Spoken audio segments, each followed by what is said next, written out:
Hello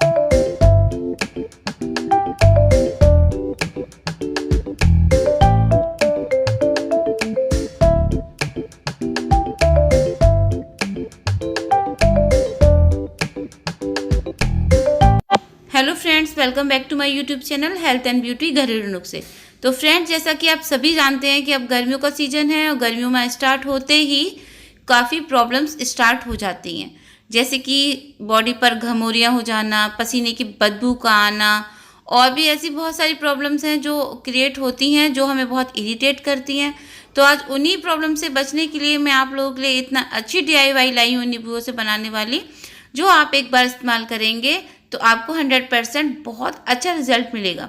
तो उसके लिए आपको चाहिए नींबू, और नींबू के आपको छिकल चाहिए। तो मैं यहाँ पर कम से कम 10-12 मैंने नींबू ले लिए हैं, और आपको जितने भी लेने हैं आप अपने अकॉर्डिंग ले लेना। तो मैंने यहाँ पे 10 से 12 के करीब नींबू लिए हैं, और उनके सारे छिक्कल को मैं छील लूँगी पिलर की सहायता से। आप जैसे कंफर्टेबल हैं आप उस तरह से इन्हें छील लें। सिर्फ आपको मेन मुद्दा है कि आपको इनका छिक्कल ही लेना है। तो यहाँ पर मैं सारे छिक्कलों को इनका उतार लूँगी। देखिए फ्रेंड्स, ये DIY बहुत ज़्यादा वर्क करती है और बहुत इजी भी है, ज़्यादा हार्ड भी नहीं है और ज़्यादा सामान भी इसमें नहीं लगता है। तो आप इसे घर में ज़रूर बनाएं और ज़रूर ट्राई करें एक बार मेरे कहने से। आपको इसका रिजल्ट जब आप देखेंगे तो आप खुद इसे बार बार बनाएंगे। तो आपसे एक रिक्वेस्ट करूँगी, अगर अभी तक आप मेरे चैनल पर नए हैं तो आप मेरे चैनल को सब्सक्राइब कर दें, और साथ ही वीडियो पसंद आए तो वीडियो को लाइक भी कर देना। तो हमने सारे छिक्कलों को छील लिया है, और उसके बाद मैंने लिया है ग्लिसरीन। तो इस ग्लिसरीन को हम इन सभी छिक्कलों में ऐड कर लेंगे। तो इसे जो है ये छिक्कल है मैंने एक कटोरी में ट्रांसफ़र कर दिए हैं, और उसके बाद हमें इसमें सारी ग्लिसरीन मिला लेनी है। तो मैंने यहाँ पर ये सारी ग्लिसरीन जो है इन छिक्कल में मिला ली है, और उसके बाद हमें क्या करना है, इन छिक्कलों को पीसना है। तो पीसने के लिए हमें चाहिए मिक्सी का जार। तो मैं भी एक मिक्सी का जार ले लूँगी, और उसके बाद मैं उसमें ये सब ट्रांसफ़र कर दूँगी। तो यहाँ पर मैंने मिक्सी के जार में ये सारे छिक्कल जो थे वो डाल दिए हैं। देखिए, हमें ना इसका एक पेस्ट बनाना है, इन सारे छिक्कलों का एक पेस्ट बनाना है, और पेस्ट बनाकर इसमें कुछ और चीज़ें हैं जो ऐड करनी है, और जिनके ऐड करने के बाद जो हम DIY बना रहे हैं वो तैयार होगी। तो इन छिक्कल को मैंने जब इसमें डाल दिया था तो उसके बाद मैंने इसमें डाला है डिस्टिल्ड वाटर। तो अगर आपके पास डिस्टिल्ड वाटर ना हो तो आप ज़्यादा परेशान ना हो। आपके पास अगर RO का पानी हो तो RO का पानी भी आप इसमें डाल सकते हैं। तो मैंने ये सब चीज़ मिक्स करने के बाद इन्हें पीस लिया था, और पीसने के बाद अब मैंने एक कॉटन का कपड़ा है उसमें सारा पेस्ट जो है वो इसमें ट्रांसफ़र कर दिया है। और उसके बाद मुझे इसका जितना भी जो जूस निकलता है वो सारा निकालना है। तो मैं क्या करूँगी, देखिए आप, मैं क्या कर रही हूँ, मैंने ये कॉटन के कपड़े को ठीक से फोल्ड किया है राउंड राउंड, और मैं इस बाउल में इसका जितना भी जूस निकलेगा वो सारा जूस ले लूँगी, क्योंकि जो रेमेडी है वो इसके जूस से ही बनने वाली है। तो मैंने सारा जो जूस है देखिए इस कटोरी में निकाल लूँगी अच्छे से, और उसके बाद जो इस जूस के बाद जो इसका ये बचा हुआ पार्ट है नींबू के छिक्कल का, हम इसे बेकार नहीं करेंगे, इसे फेंकेंगे नहीं, ये भी हमारे यूज़ में आ जाएगा। हमें इसे धूप में सुखा लेना है और इसे मिक्सी में पीस लेना है, और उसके बाद आप जब भी कोई पैक वगैरह लगाएं तो इसे यूज़ करें। और ये है सोप बेस।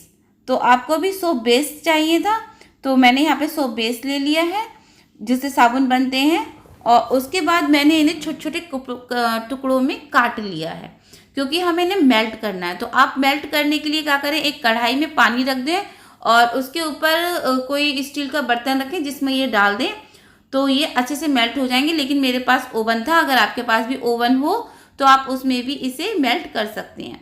तो यहाँ पे मैंने 1 मिनट के लिए इसे ओवन में रख दिया था, और उसके बाद ये 1 मिनट के अंदर मेल्ट हो गया था। आप अपने तरीके से इसे मेल्ट कर लेना। हमारा मेन काम जो है वो सिर्फ इसे मेल्ट करना है, तो आप अपने तरीके से इसे मेल्ट कर लेना। मैंने आपको दोनों तरीके ही बता दिए हैं। तो यहाँ पर जब ये मेल्ट हो गया था बेस सोप, तो मैंने इसमें जो रस निकाला था नींबू के छिक्कल का और ग्लिसरीन का, वो मैंने इसमें अच्छे से मिक्स कर लिया है। आपको भी कुछ इसी तरीके से इसे मिक्स करना है, और जब ये अच्छे से मिक्स हो जाए फिर आपको क्या करना है, जब ये अच्छे से मिक्स हो जाएगा फिर आपको मोल्ड ले लेने हैं। अगर आपके पास मोल्ड ना हो तो भी कोई बड़ी बात नहीं है। जैसे मैंने यहाँ पर ये 2 डिस्पोजल के ग्लास ले लिए हैं, आप डिस्पोजल के ग्लास भी ले सकते हैं।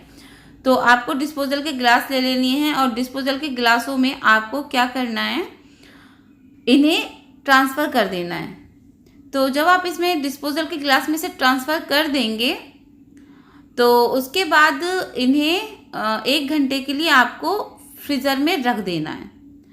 तो अब जब ये आप फ्रीज़र में रख देंगे उसके बाद ये उसमें जम जाएंगे अच्छे से। तो यहाँ पे देखिए पहले तो मैंने ये सब रख दिए हैं और मैंने ये फ्रीज़र में रख दिए थे 1 घंटे के लिए।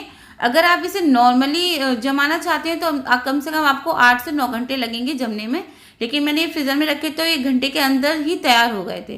तो देखिए ये 1 घंटे के बाद कितने अच्छे से बिल्कुल सोप बन गए हैं। मैं आपको दिखाऊंगी, आप यही सोचेंगे कि नहीं ये ऐसे ही बोल रही हैं कि इनसे कोई वर्क नहीं होता। नहीं, मैं आपको इसका रिजल्ट भी दिखाऊंगी कि ये कितने सोप, बिल्कुल सोप वाला वर्क करते हैं और कितने नेचुरल, इनसे कितना झाग होता है।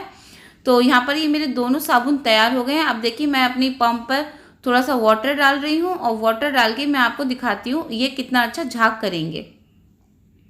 तो यहाँ पर देखिए मैं इन्हें रब कर रही हूँ अपने हैंड्स पर और आप देख लीजिए अभी से ही इसमें कितना झाग आ रहा है। और उसके बाद अभी आपको मैं और भी दिखाऊंगी इसमें कितना ज़्यादा झाग होता है। तो यहाँ पर देखिए अभी तो मेरे हाथ पर थोड़ा सा कम पानी था इसलिए थोड़ा सा चिपक गया, जैसे साबुन होते हैं उस तरह से। आपने इसने कितना अच्छा वर्क किया है। अगर आपको मेरी रेमेडी पसंद आई हो तो प्लीज़ चैनल को सब्सक्राइब कर दें और वीडियो को लाइक कर दें। Thanks for watching.